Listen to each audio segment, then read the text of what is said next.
안녕하세요. 조윤 목사입니다. 오늘은 사사기를 읽는 그 15번째 시간, 삼손의 이야기 두 번째입니다. 우리가 잘 알고 있는 이스라엘의 영웅 삼손.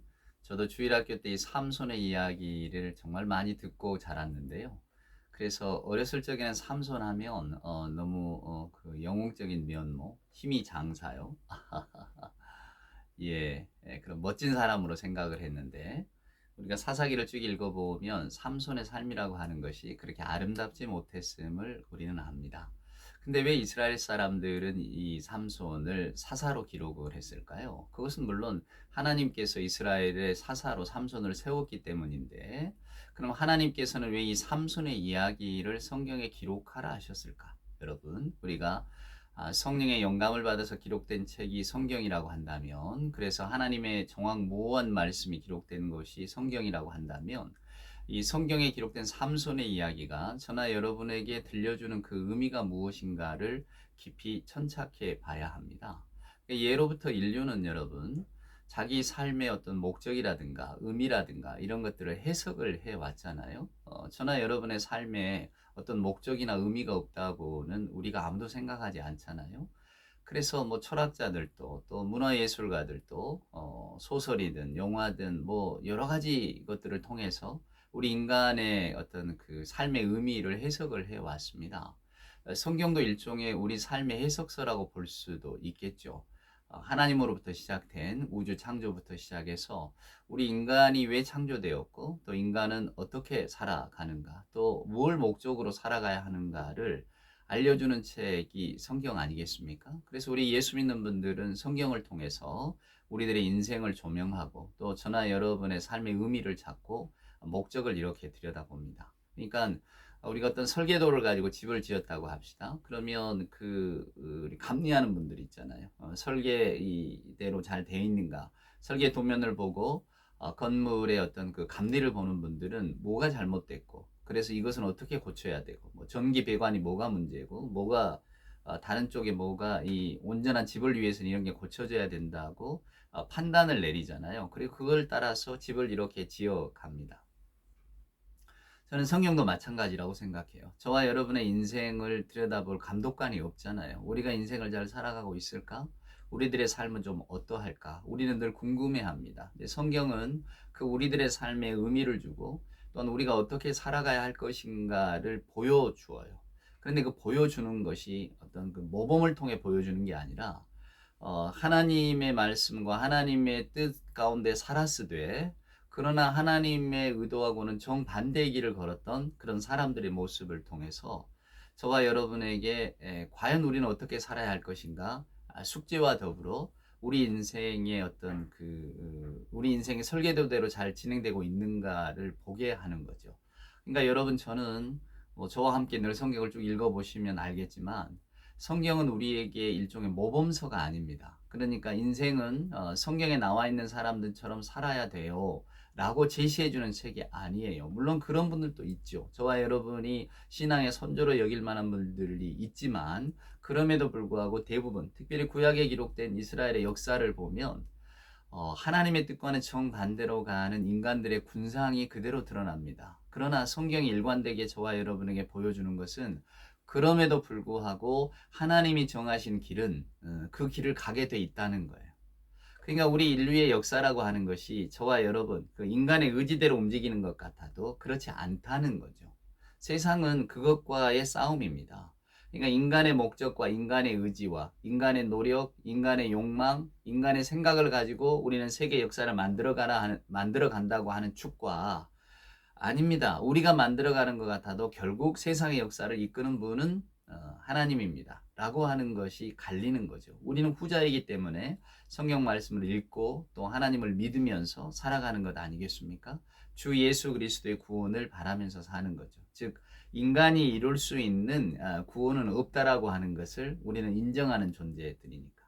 그래서 오늘 그 관점으로 이 삼손의 이야기를 보셔야 됩니다. 그러니까 성경 기자는 삼손의 이야기를 아주 냉정한 의사와 같이 메스를 딱 들이댑니다. 여러분 한번 생각해 보세요. 자, 저는 뭐 의학 교육을 받은 적은 없습니다. 뭐 여러분도 대부분 그러시겠죠. 그러나 이제 의학 교육을 받고 특별히 이제 뭐 이렇게 외과적인 수술을 진행한다거나 이런 분들이 말입니다. 사람의 몸을 메스로 가릅니다, 여러분. 그럴 때에 살과 피가 흐르고 있는 우리가 늘상 대하는 감정과 의미를 담은 존재라고 생각하면 메스를 못 대겠죠. 그러나 그들은 의학 공부를 하는 동안에 계속 이 몸을 객관적인 지식의 대상으로 바라보게 되는 겁니다. 여기를 절개하면 뭐가 나오고 여기를 절개했을 때 피가 어느 정도 나오고 또 이걸 고치려면 이 사람의 몸에 어떤 그 질병을 고치려면 이 배를 갈라서 뭘 장기를 어떻게 해야 된다 라고 하는 것을 처음부터 수련하면서 배워가는 것 아니겠습니까? 처음에는 그 인간을 살과 피가 흐르는 대상으로 보다가 그러면 저나 여러분도 나는 못한다 하지 않겠습니까? 훈련받지 않은 우리가 어떻게 사람의 몸에 메스를 대고 막 할 수 있겠어요. 그러나 의사라고 하는 직업을 가진 분들은 의과대학을 다니는 동안에 그런 훈련들을 받기 때문에 이제 인간의 몸이 나와 지금 소통하고 있는 어떤 의미의 대상이 아니라 그냥 내가 알고 있는 지식 그리고 어떤 그 객관적인 대상으로 보고 치료해야 할 존재로 보는 거죠. 그러니까 가르는 것 아니겠어요. 성경은 여러분 저와 여러분에게 삼손이라고 하는 한 인간, 오늘 우리가 주인공으로 삼은 이 삼손이라고 하는 인간에게 아주 마치 그 숙련공인 의사와 같이 냉정한 칼날 메스를 들이대고 있어요. 오늘 이 사람의 인생을 보라는 거예요. 그는 과연 어떻게 인생을 살았을까?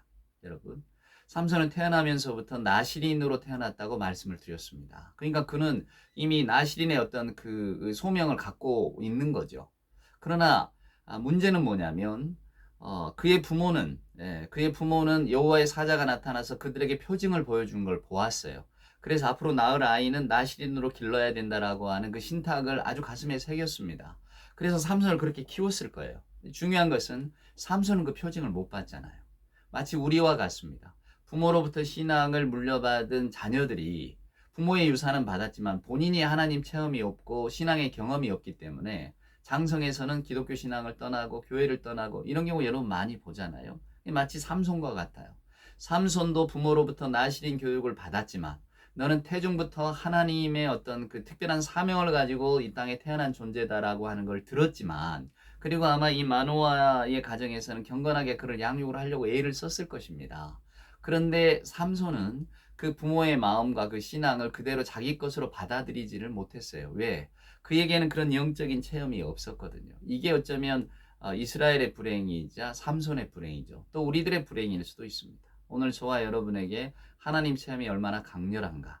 내가 정말로 주 예수 그리스도가 없으면 나는 살 수 없다고 고백할 정도로의 어떤 그 예수 그리스도와의 인격적인 만남의 순간이 있었던가.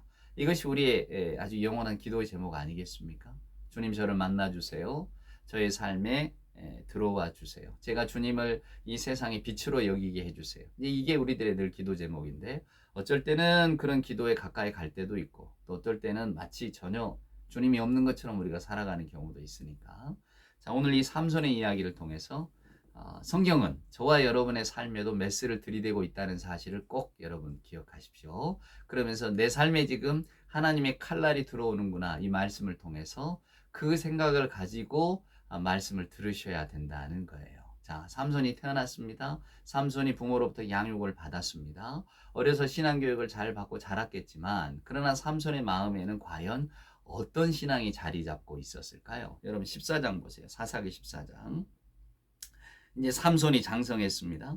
삼손이 딥나에 내려가서 거기서 블레셋 사람들 중 딸 중에서 한 여자를 보고 올라와서 자기 부모에게 말하 이르되 내가 딥나에서 블레셋 사람들의 딸 중에서 한 여자를 보았사오니 이제 그를 맞이하여 내 아내로 삼게 하소서 하매.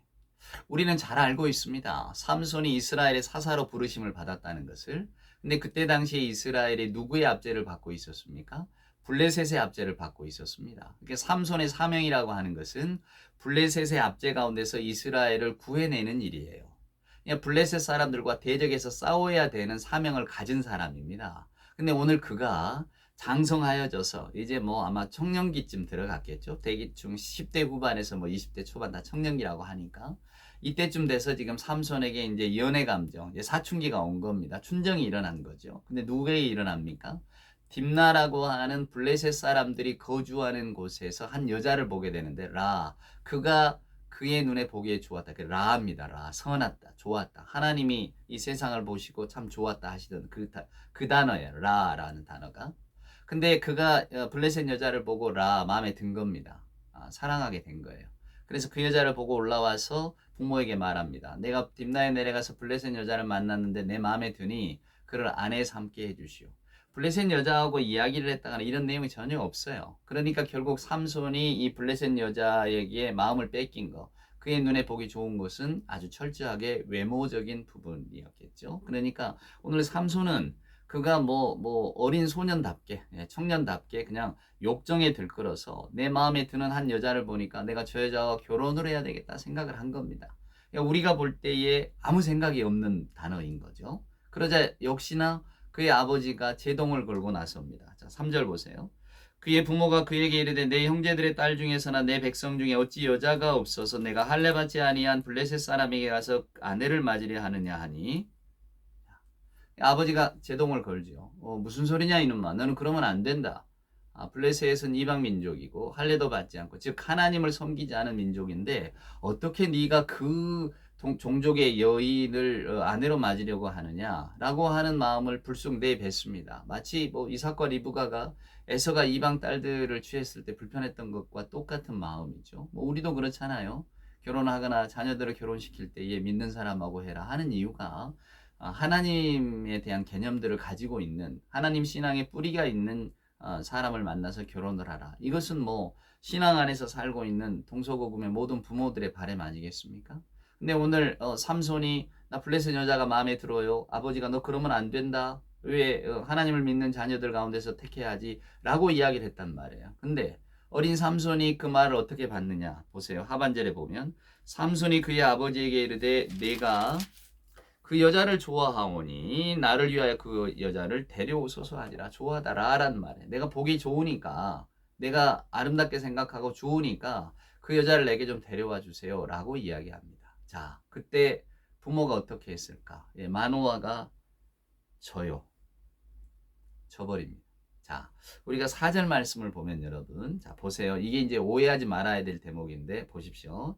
그때 블레셋 사람이 이스라엘을 다스린 까닭이 삼손이 틈을 타서 블레셋 사람을 치려 함이었으나 그의 부모는 이 일이 여호와께로부터 나온 것인 줄은 알지 못하였더라. 자, 우리가 이 말씀을 그대로 해석된 대로 읽으면 삼손이 미리 계획을 가지고 핑계를 만들어서 내가 블레셋 사람들을 치겠습니다라고 하는 아주 장대하고 원대한 아주 지혜로운 계획을 가지고 지금 블레셋 여자를 취하려고 하는, 실은 이것은 트릭입니다. 블레셋 사람들을 내가 물리치기 위한 핑계를 잡는 겁니다 라고 하는 것처럼 우리가 이해하기 쉬운데요. 그래서 그거를 삼손의 부모들에게는 알려주지 않았기 때문에 삼손의 부모는 이게 이놈이 왜 그러나, 왜 블레셋 여자와 결혼하려고 하나 이해를 못했지만, 그래서 삼손은 그 부모에게 그 의도를 알려주지 않고 그냥 의도적으로 부모의 명을 어겨가면서 그러나 내게 깊은 뜻이 있으니 아버지 꼭 내 말을 대로 해주세요 라고 말한 것처럼 우리가 오해하기가 쉽습니다. 그러면 삼손에 대한 평가가 완전히 달라져요. 그리고 쭉 읽어가는 대로 사사기의 내용이 결국은 모순되고야 맙니다. 삼손의 의도가 선했다고 한다면 여러분, 나중에 삼손의 평가가 완전히 다른 걸 볼 때에 도대체 이게 뭔가 라고 하는 의문을 우리가 갖게 돼요. 그래서 이런 성경 해석이 중요한 겁니다. 오늘 여러분 이 4장의 이야기는 삼손이 그러한 계획을 가지고 있었다는 것이 아니고, 삼손은 자기 의도대로 행했지만, 자기 뜻대로 행했지만 하나님께서는 삼손을 누구로 불러주셨습니까? 이스라엘의 사사로, 블레셋의 압제에서 구원할 사사로 불러주셨기 때문에 삼손의 그 말도 안 되는 엉터리 같은 행동도 하나님의 계획대로 흘러가게 되어 있다는 것을 오늘 성경 말씀이 우리에게 보여주고 있는 거예요. 그러니까 삼손이 잘한 행동이었다는 게 아니라 삼손이 어떤 행동을 했든지 하나님은 그 행동을 하나님의 의도대로 끌고 가셨다라고 하는 게 중요합니다. 이게 여러분 성경 전체를 꿰뚫고 있는 성경 기자들의 기본적인 신앙 고백이에요. 그러니까 오늘 저와 여러분도 마찬가지입니다. 오늘 인간에게 하나님께서는 책임을 주셨어요. 선악과를 이렇게 금하시고는 그 따먹을 책임을 인간에게 부여하셨단 말입니다. 이제 따먹거나 말거나 하는 것은 인간의 책임 따라 결정되는 거예요. 하지만 인간이 아무리 자기의 목적에 따라 무슨 일을 행했다 할지라도 하나님은 당신의 목적을 그대로 이루어 가신다고 하는 것을 성경은 우리에게 보여주고 있는 겁니다. 그러니까 인간이 자기가 한 행동에 대한 책임에서 자유로울 수 있느냐? 자유로울 수는 없어요. 그러나 그 책임을 물어서 하나님은 그러면 영원한 뭐 지옥불에 떨어뜨리시느냐? 그렇지는 않는다는 거예요. 그 행위를 상쇄할 만한 하나님의 자비가 기다리고 있다는 것을 오늘 저와 여러분에게 성경은 끊임없이 들려주고 있는 거죠. 제가 누가복음 15장 이야기를 종종 합니다마는 누가복음 15장은 저와 여러분에게 면죄부를 주는 이야기가 아닙니다. 내가 어떻게 살아도 아버지, 자비하신 아버지는 항상 기다리고 있고 항상 맞아주시니까 꾸짖지 않으시고 두 팔 벌려 환대하시니까 나는 아무렇게나 살아도 된다. 왜? 우리 아버지는 그렇게 좋은 아버지니까. 좋은 아버지는 맞습니다. 우리를 맞아주시는 아버지도 맞고 저와 여러분이 결국은 돌아갈 아버지가 맞아요. 여러분. 우리가 돌아갈 곳은 그 아버지 품밖에 없어요. 하지만 그런 아버지가 계시기 때문에 나는 내 인생을 내 마음대로 산다? 또 나는 어떤 잘못을 저질러도 하나님 앞에서 용서받은 존재이기 때문에 나는 괜찮다? 천만의 말씀입니다. 그건 성경을 아주 모르는 이야기예요, 여러분. 성경은 우리 인간의 삶에, 그러니까 현실적인 현재적인 저와 여러분이 살아가고 있는 이 현실 속에서 행하는 말들, 행하는 행동들, 또한 그 일의 결과들에 대한 책임을 면제해 준다고 절대로 이야기하지 않습니다. 우리 인간이 져야 될 책임은 또 우리가 반드시 져야 될 몫이 있는 거예요. 그게 하나님의 심판입니다. 물론 그 하나님의 심판이 어떻게 주어질지 우리는 알지 못하죠. 그건 하나님의 고유의 영역이니까 저와 여러분이 하나님 앞에 서는 날 그걸 알게 되겠죠.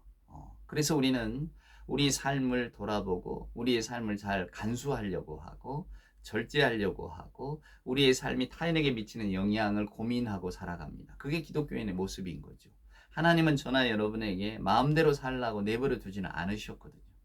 언제나 공동체적인 강조를 하셨고 동생을 더 불쌍하게 여기고 가련하게 여기라는 걸 통해서 배려와 또한 더불어 사는 삶의 아름다움을 가르쳐 주셨고요.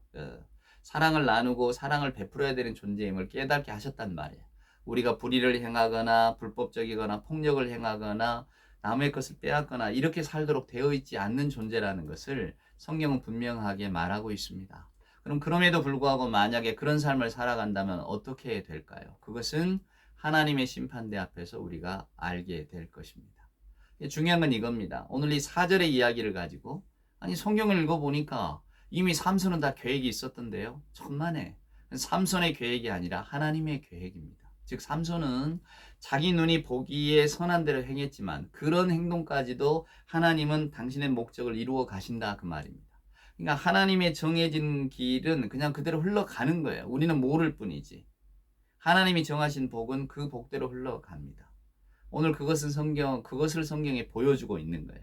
삼손은 자기 욕구대로 행했어요. 블레셋 여자를 취하면 안 되는데 취했단 말입니다. 근데 그러한 행위를 통해서 하나님께서는 결국 블레셋을 치고자 하는 당신의 목적을 이루어 가신다는 거예요. 이걸 놓치시면 안 돼요. 오늘 이 삼손의 이야기도 우리들의 인생에 대한 전반적인 어떤 그 해석을 보여줍니다. 우리가 아무리 우리의 인생을 우리 멋대로 산다고 해도 하나님께서는 하나님의 목적을 이루어 가셔요, 여러분. 우리가 하나님의 손에 붙들렸다는 것은 결국은 우리는 하나님께로 돌아올 수밖에 없는 존재라고 하는 사실을 성경에 알려주고 있는 겁니다. 그러니까 더 늦기 전에 돌아오시라고. 우리가 교회에서 하는 말 있잖아요. 더 얻어맞기 전에 빨리 하나님 품으로 돌아오라고.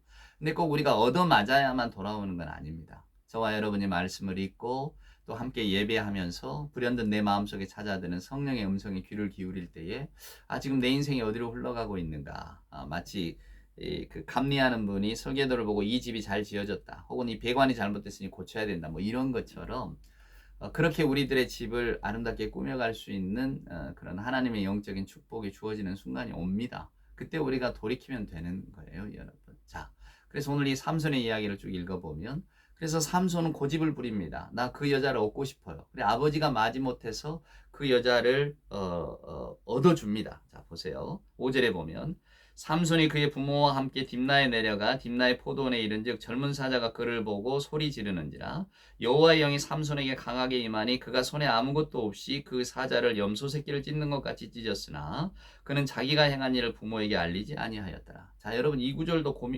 오해하시면 안 돼요.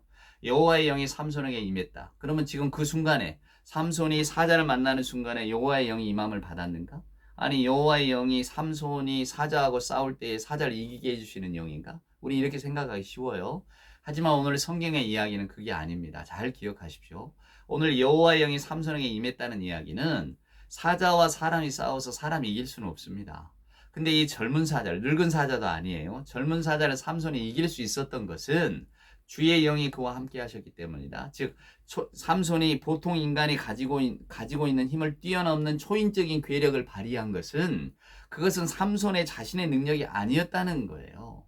하나님이 그를 세우셨기 때문에 그가 말할 수 없는 능력을 갖게 되었다는 것을 가르쳐주는 이야기입니다. 오늘 저나 여러분이 그리스도인이 된다는 것은 그겁니다. 네가 가진 재능, 네가 남들보다 뛰어난 것 너 위해서만 쓰지 말라. 우린 이런 얘기 많이 하잖아요. 왜 하나님이 너에게 그런 달란트, 재능을 주셨다면 그것은 남을 위해서, 하나님의 목적을 위해서 선하게 쓰라는 것이지 너 혼자만을 위해서 쓰라는 것이 아니다 라고 하는 것을 우리는 귀가 못이 박히도록 들어왔습니다. 이게 기독교적 교육이잖아요. 오늘 삼손의 이야기도 마찬가지예요. 삼손은 젊은 사자를 찢어 죽일 만한 괴력을 가지고 있습니다. 놀라운 힘이죠. 장사입니다. 근데 그 힘이 어디서 왔느냐? 하나님께로부터 온 힘이다 그거예요. 그러니까 삼손은 자기가 가진 힘이어서 내가 내 마음대로 쓰면 된다. 천만에 성경 기자는 말하는 겁니다. 그 힘이 어디서 온 건데? 하나님이 주신 거야. 이놈아 정신 똑바로 차려야 돼. 그 네가 가진 힘이니까 내가 내 마음대로 쓰면 된다. 아니라는 거예요. 오늘 세상 만물도 마찬가지잖아요. 우리 인간이 마음대로 사용할 수 있나요? 우리는 청직이란 말을 하잖아요. 하나님으로부터 어떤 이걸 관리하라고 맡김을 받은 존재라 그 말입니다. 그러면 내 마음대로 못 쓰잖아요. 내게 아니니까. 내가 가진 몸도 지혜도 마찬가지입니다. 세상도. 그래서 우리 크리스찬들은 영원히 빚진 자입니다. 하나님께로부터. 하나님이 우리를 빚진 자로 만들어 놓으셨죠. 그래서 우리는 한없이 겸손하게 내가 남들보다 뛰어난 능력을 가졌다고 해서 그 능력을 자랑하는 것이 아니라 오히려 그 능력을 가지고 겸손하고 하나님 앞에 더 엎드리는 겁니다. 그것이 바로 오늘 성경이 말하는 의미입니다. 삼손은 젊은 사자를 찢어 죽였지만 그러나 그 힘이 그의 것이냐? 아니라는 거예요. 그걸 지금 이야기하고 있는 겁니다. 그러니까 오해하지 마십시오. 자, 부모에게 알리지 않았대요. 왜 안 알렸을까요? 자, 또 보세요. 그가 내려가서 그 여자와 말하니 그 여자가 삼손의 눈에 들었다라. 좋게 보였다 그 말입니다. 얼마 후에 삼손이 그 여자를 맞이하려고 다시 가다가 돌이켜 그 사자의 죽음을 본즉 사자의 몸에 볼대와 꿀이 있는지라. 손으로 그 꿀을 떠서 걸어가며 먹고 그의 부모에게 이르러 그들에게 그것을 들여서 먹게 하였으나 그 꿀을 사자의 몸에서 떠왔다고는 알리지 아니하였더라. 삼손은 왜 알리지 않았을까요? 예, 나실인으로 자랐잖아요. 그러니까 그는 부정한 것을 만지면 안 됩니다. 예, 부정한 것은 특별히 시체를 이야기합니다. 죽은 것. 오늘 사자를 죽였잖아요. 죽은 사자 만지면 안 됩니다. 근데 삼손은 심지어는 그 죽은 사자의 몸 안에 있는 꿀까지 떠왔단 말이에요. 그리고 부모에게까지 드렸단 말이에요. 그러니 그걸 어떻게 부모에게 말할 수 있겠습니까? 이 말은 삼손 역시도 그가 나실인이었다는 사실은 분명히 알고 있었다는 겁니다. 근데 부모에게 말하지 않죠. 왜? 부모가 너는 나실인인데 왜 그렇게 행했느냐? 왜 나실인의 규례를 어겼느냐라고 할까봐 말을 하지 않는 겁니다. 그러니까 다 알고 있으면서도 그는 오직 그가 하고 싶은 대로 행한 겁니다. 그게 바로 삼손의 정체입니다. 삼손은 그가 행한 대로, 오늘 사사기 전체 주제가 그거잖아요. 그 당시 이스라엘은 하나님의 뜻을 묻는 것이 아니라 자기 눈에 보기 좋은 대로, 자기 옳은 대로 행하였다고 성경이 날카롭게 메시지를 들이댔잖아요. 오늘 삼손 역시 마찬가지입니다. 내가 보기에 좋았다. 내가 이것을 행하기에 선한 일이다 생각하면 그대로 했습니다. 그리고 부모에게는 말하지 않았죠. 이게 삼손입니다. 이제 그 다음 이야기가 어떻게 흘러갈까요? 예, 다음 시간에 뵈야겠군요. 다음번에 삼손의 이야기를 세 번째로 찾아오겠습니다. 오늘 하루도 주 안에서 복된 하루 되시기를 소망합니다.